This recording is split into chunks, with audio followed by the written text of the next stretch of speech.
بھائی عبدالقادر، آج ہم بات کرنے لگے ہیں ایک بنیادی انسانی ضرورت، اور بڑی اہم اس کے حوالے سے ضرورت ہے. جس طرح انسان کا کھانا پینا سونا یہ ضروریات میں ہے، تو اس ضرورت کا تعلق شعور سے ہے. اور شعور کا جب نام آتا ہے تو ظاہری بات ہے یہ علم کی طرف بات جائے گی، اور جب علم کی طرف بات جاتی ہے تو ہم اس کو تعلیم کی طرف وہ کرتے ہیں. تو ہم جس اس پر بات کرنے لگے ہیں نا، وہ ہمارے ملک کے اندر یا اوورآل ویسے پوری دنیا میں یہی ہے، لیکن ہم پاکستان کے حوالے سے بات کرتے ہیں. تو اس میں دو تعلیمی نظام ہیں ہمارے پاس. ایک کو جانا جاتا ہے عصری تعلیم، یہ جو اسکول کالج یونیورسٹی کی. دوسری ہے مذہبی دینی، جس کو ہم مدرسہ سے مسجد ممبر سے اس سے منسلک کرتے ہیں. باقی یہ وقت کی ضرورت ہے اور اس پر میرے خیال میں بات ہونی چاہیے. ہاں، ایک تقسیم پائی جاتی ہے. تقسیم ہے جو اصل بات ہم کرنا جا رہے ہیں نا، وہ یہ ہے کہ ان دو طبقات میں تقسیم ہے. عصری تعلیم اور ایک دینی تعلیم، یعنی دو قسمیں پائی جاتی ہیں ہمارے یہاں تعلیم کے حوالے سے. تو ایک تو یہ بات اس میں یہ ہے کہ ہمیں یہ پہلے تھوڑا اسٹڈی کرنا ہوگا کہ یہ تقسیم کب سے ہوئی ہے. چونکہ اگر ہم مطلب یہ فطری ہے یا کی گئی ہے، اس حوالے سے نا، تو دیکھیں اگر ہم ریسنٹ دیکھیں تو یہ تقسیم صرف بر صغیر میں ہے. یہ تقسیم دنیا میں کسی اور جگہ پہ نہیں ہے. صحیح. آپ سعودی عرب میں جائیں، ایک ہی یونیورسٹی میں جس طرح آپ علوم دینیہ بھی اور عصری علوم بھی، اس میں یہ تفریق نہیں ہے کہ بھی یہ عصری علوم ہے یہ دینی علوم ہے. کسی اور آپ اسلامک کنٹری میں جائیں، وہاں پر آپ کو یہ تفریق نہیں ملے گی کہ یہ، بلکہ آپ تاریخ کا مطالعہ کریں تو ہماری اپنی بر صغیر کی تاریخ میں بھی آپ کو یہ تفریق نہیں ملے گی. مطلب بیک وقت ایک عالم بھی ہوتا تھا، حکیم بھی، اس وقت کا ڈاکٹر بھی ہوتا تھا. یہ اب ہاں جی، وہ عالم بھی ہوتا تھا، ماہر فلکیات بھی ہوتا تھا، وہ عالم بھی ہوتا تھا، ریاضی دان بھی ہوتا تھا، وہ عالم بھی ہوتا تھا. سائنس کے جتنے بھی اس وقت میسر علوم تھے، مطلب یہ ہوا کہ یہ اس میں کثیر تعداد مشترکہ خصوصیات کی حامل ہوتی تھی. بلکہ تھی سسٹم ایسا تھا، لیکن اب قلت ہے. ہاں جی، اب قلت یہ ہے کہ اگر کوئی بندہ یونیورسٹی کی تعلیم میں ہے تو اس کے پاس اس حصہ کا، اس کو ہم مطلب دو تعلیمیں نہ کہیں، اس حصہ کی کمی ہے. اور اگر کوئی مذہبی اس میں ہے داخلہ ادارے میں، تو اس کے پاس عصری علوم کی جو فنون ہے اس کی کمی ہے. علوم اور فنون کے ساتھ ساتھ رویوں میں بھی بہت بڑا تفاوت ہے، بہت بڑا، یعنی اور یہ تلخی کی حد تک ہے. آپ نے عصری اداروں میں پڑھا ہے، ہاں جی، میں نے مطلب مدرسہ میں پڑھا اور کچھ عصری ادارے میں بھی میرا وقت گزرا ہے. اگر ہم یہ دیکھیں کہ اب میں اسی گیٹ اپ کے ساتھ عصری ادارے میں جاتا ہوں تو سب نظریں اٹھ جاتے ہیں کہ بھی اس بندے کے اس ادارے میں کیا عجیب سا کیا لینے آیا، اس حولیے کا بندہ کیا لینے آیا. اگر آپ ہمارے مدرسے میں پینٹ شرٹ کے ساتھ یا کلین شیو یا تو وہ اس کو بھی ایک عجیب سا تصور کیا جاتا ہے. بابوؤں کا یہاں کیا مطلب، یہاں یہ کیا کام ہے. تو میرے خیال میں یہ اگر آپ بھی جانتے ہیں کہ آپ کا بھی تاریخ سے اس حوالے سے مطالعہ ہے کہ بر صغیر میں جب تک مسلمانوں کی حکومت تھی تب تک یہ تفریق نہیں تھی. مکتب کی تفریق نہیں تھی، مکتب ایک ہی تھا. بالکل تھا. صرف دلی میں 3000 مدرسے تھے، اور ان مدرسوں میں یہ قرآن، حدیث، سنت، فقہ، اس کی تعلیم بھی دی جاتی تھی. اور جو عصر حاضر کے تقاضے پورے کرنے کے لیے جو علوم اور فنون ہوتے تھے وہ، اچھا یہاں ہمارے یہاں پھر ایک عجیب ایک اور تقسیم بھی آ گئی ہے. اس کو علوم نبویہ کہا جاتا ہے اور اس کو ہم علوم دنیاوی کہتے ہیں. دنیاوی مطلب وہ ایک اگر دیکھا جائے تو یہ علوم نبویہ ہیں، لیکن اگر آپ کوئی چیز ایجاد کرتے ہیں تو کیا یہ علوم نبویہ نہیں ہے؟ یہ بھی علوم اصل نبویہ یہی چیز جو ہمارے ذہن میں جو چیز بیٹھی ہوئی ہے نا، وہ یہی ہے کہ جو میں اسکول کالج میں جا کے کتاب پڑھتا ہوں اس سے کوئی تعلق نہیں ہے. اسلام سے، اسلام سے کوئی تعلق نہیں ہے، لیکن محض جو مدرسہ کے اندر جو مطلب خصوصی طور پہ مذہبی کتابیں ہیں، جو سلیبس ہے اس کا پڑھنا، اس کا تعلق صرف اسلام سے، یہ ادھر کی سوچ ہے، رائٹ ہینڈ ہم اس کو کہہ لیں، مطلب مدرسہ سے۔ اب دیکھیں نا، وہ علوم نبی کس حوالے سے، میں یہ تھوڑی سی وضاحت کرنا چاہتا ہوں کہ اللہ نے حضرت نوح علیہ السلام کو حکم دیا تھا کہ سیلاب آ رہے ہیں، فلڈ آ رہے ہیں، پانی آئے گا، اس کے بچاؤ کے لیے آپ تدبیر کریں۔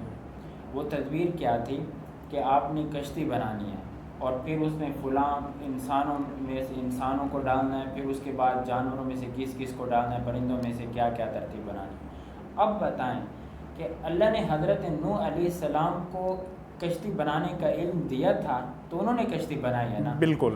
اب اگر ان کے پاس ایک پروفیشن وہ تھا، ظاہر پروفیشن تھا، ان کو بنانا تھا۔ اب آپ میزائل بنا رہے ہیں، آپ ٹینک بنا رہے ہیں، آپ گاڑیاں بنا رہے ہیں، آپ بائک بنا رہے ہیں، تو یہ وہی سائنسی علم ہے نا، سائنسی علم ہے، تو وہ بھی اس وقت کا تو سائنسی کیا یہ علم تھا۔ مسلمان نہیں بناتا یا بلکہ ایک صاحب اعتراض کر رہے تھے، وہ کہہ رہے تھے کہ اس وقت تو ٹینک اور گاڑیاں وغیرہ نہیں تھیں، تو آپ اس وقت پھر یہ حکم کیوں نہیں دیا، یہ اس وقت وہ کیوں نہیں بنائے گئے؟ اگر یہ علوم نبوی ہیں، اللہ نے عطا کیے تھے، اس وقت ضرورت نہیں تھی اس چیز کی۔ اصل ہمارے ہاں نا، جو میں اپنی اس سے مطلب میں یونیورسٹی تک پہنچ کے جب میں پہنچا ہوں جس نقطہ پر، جو یونیورسٹی میں بیٹھا نا پڑھنے جاتا ہے، اس کی خالص نیت جو ہے نا، مطلب میں خود اس مرحلے سے گزرا ہوں، میں اپنا کہہ رہا ہوں، پہلے اپنا کہتا ہوں بعد میں اس کا، وہ ہے ذریعہ روزگار۔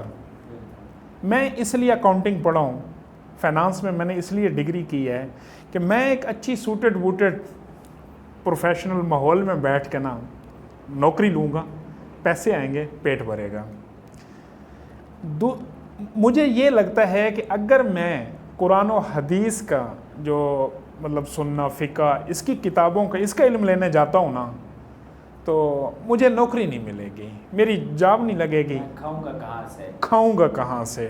میرا مسئلہ معاش ہے، جو میں یونیورسٹی کا اسٹوڈنٹ ہوں، جو ادھر مدرسے کا اسٹوڈنٹ ہے، اس کا مسئلہ یہ ہے، اس کو لگتا ہے کہ اگر میں اپنے اس دائرہ سے نکلتا ہوں نا تو میں کفر میں چلا جاؤں گا، کہ یہ جو دنیا ہے نا، یہ میرے اس کو تقوی کو گمراہ ہو جاؤں گا، یہ مجھے کھا جائے گی۔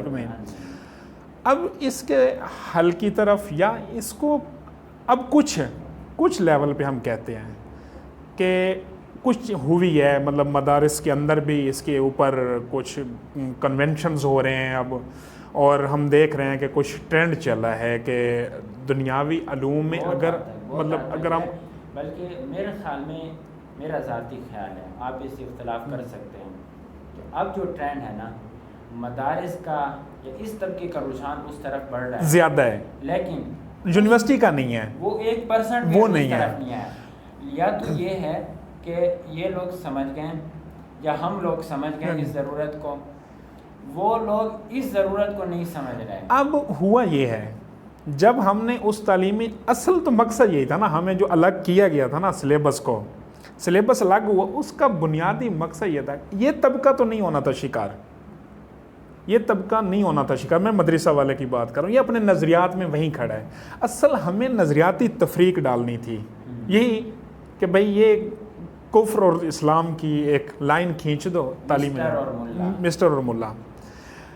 اب انہوں نے جب یہ طبقہ کھینچ لیا نا، جو صرف دنیاوی اس میں چلا گیا سیکٹر میں، اس کے اوپر محنت ہو گئی، یہ نظریات کھو بیٹھا ہے۔ کھو کیسے بیٹھا ہے؟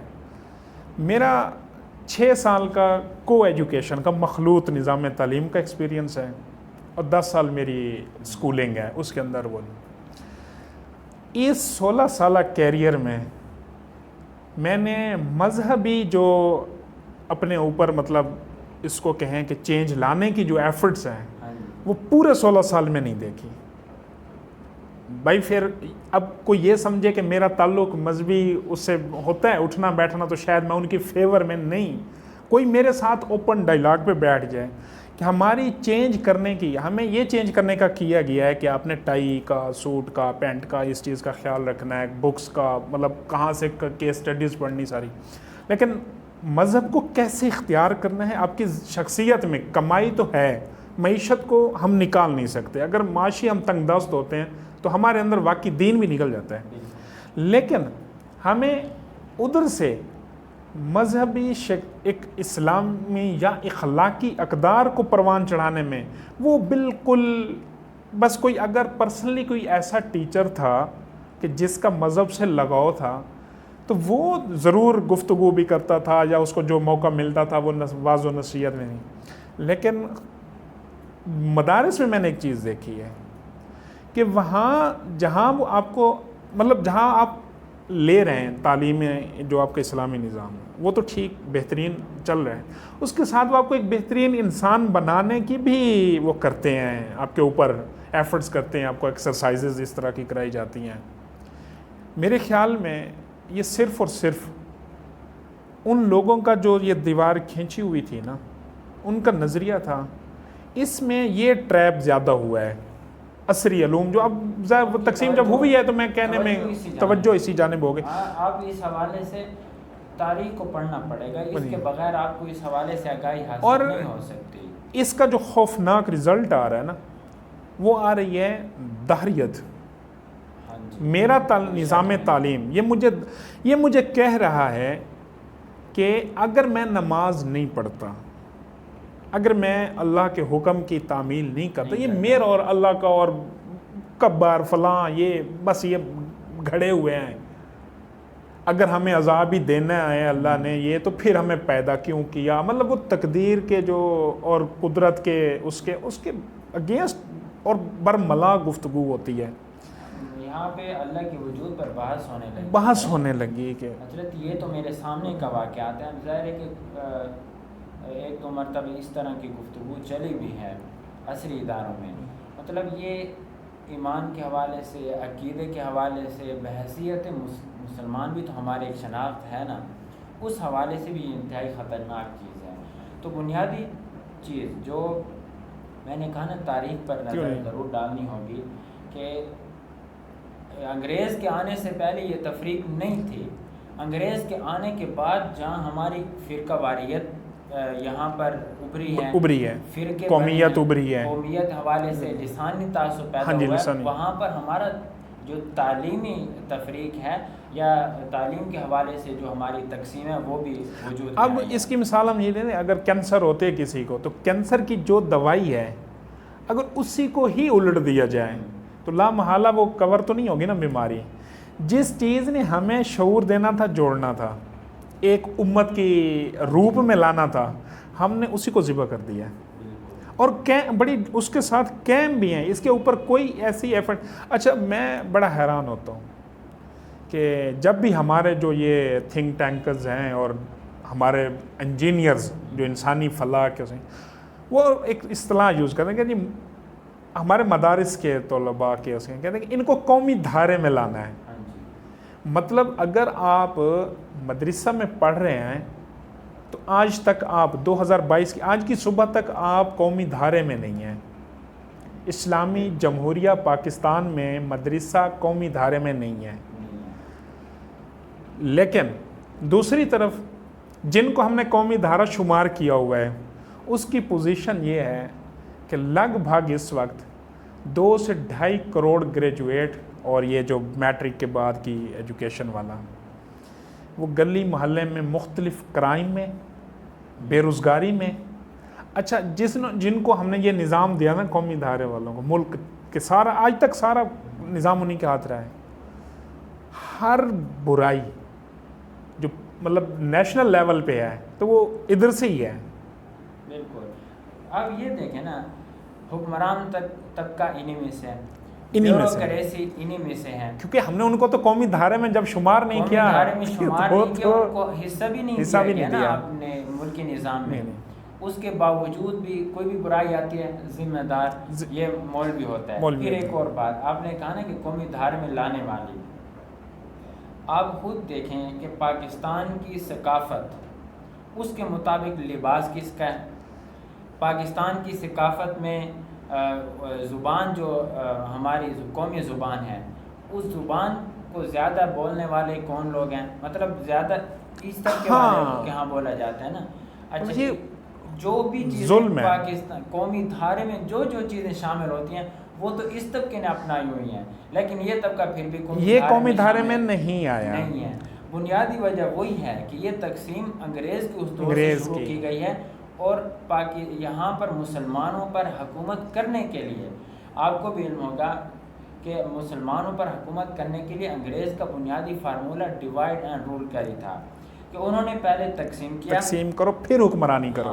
اچھا، پھر ایک اور تقسیم بھی ہوئی ہے، میرے خیال میں وہ ٹاپک ہمارا نہیں ہے، لیکن میں تھوڑا سے بات کر دوں کہ پھر اس پہ کر لیں گے کہ نیکسٹ ہو جائے، کبھی موقع ملے انشاءاللہ کریں گے۔ وہ یہ ہے کہ وہ بظاہر تو اس کا کوئی اس طرح اعلامیہ نہیں ہے، لیکن وہ اندرون خانہ وہ تقسیم کی گئی ہے جاگیردار طبقے کی اور ایک عوام الناس کی، یہ بھی بہت بڑی تفریق ہے۔ اچھا، میں اسی اس کو جوڑتا ہوں پچھلے سے، تعلیمی جو دو تعلیمی نظام ہیں، ایک تو ہم نے الگ کر دیا نا بھئی یہ اسلامک اس میں کلچرل میں چلے گئے، یہ ہمارے فنون میں اس میں آ گئے، پھر اس فنون والے میں کئی تقسیم ہیں، انگلش میڈیم، اردو میڈیم، پھر اپر جو گریڈ مطلب ہے جو ایلیٹ کلاس ہے اس کا سکولنگ سسٹم اور ہے، وہاں سبجیکٹ بھی اور ہے، سبجیکٹ اور ہے، نصاب ان کا مکمل۔ اگر آپ اسلام آباد کے اسکول میں جا رہے ہیں تو وہاں اور انوائرمنٹ ہے،